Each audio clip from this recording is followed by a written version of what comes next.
Greetings everybody.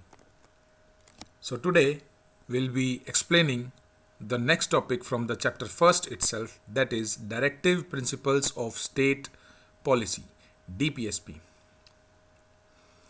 For introduction, the DPSPs contained in part 4 of Constitution set out the aim and objective to be taken up by the state in the governance of the country.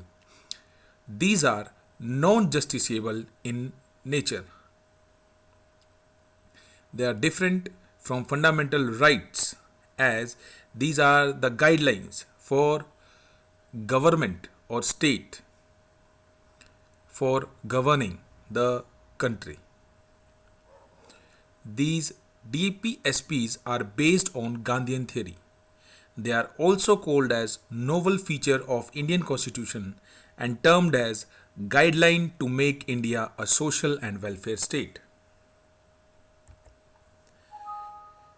DPSPs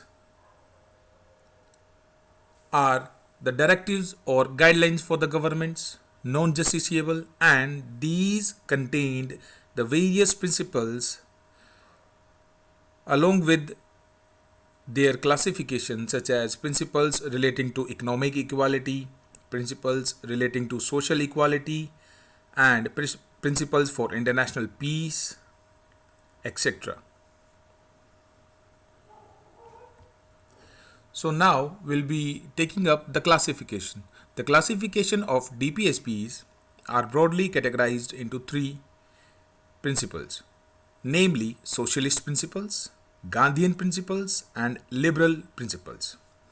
Socialist principles are the principles relating to the social equality and educational upliftment for the development of the citizens.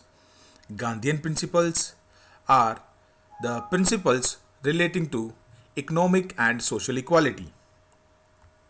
And the liberal principles are the principles like miscellaneous principles and the principles for international peace, or principles relating to law, justice, and administration. Students, you just have to learn the classification, the categories. You don't have to learn the articles. You have to just read the articles for better understanding. This is the importance of directive principles of state policy. As I've told you, these principles are directives for the state. They lay down the foundation of economic democracy. These are measuring rods to judge the achievements of the government, and they establish the welfare state. They are fundamental in the governance of the country.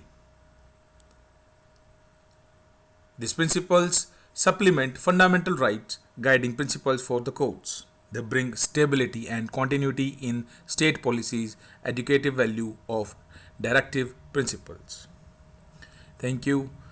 That's all from module 4. Thank you.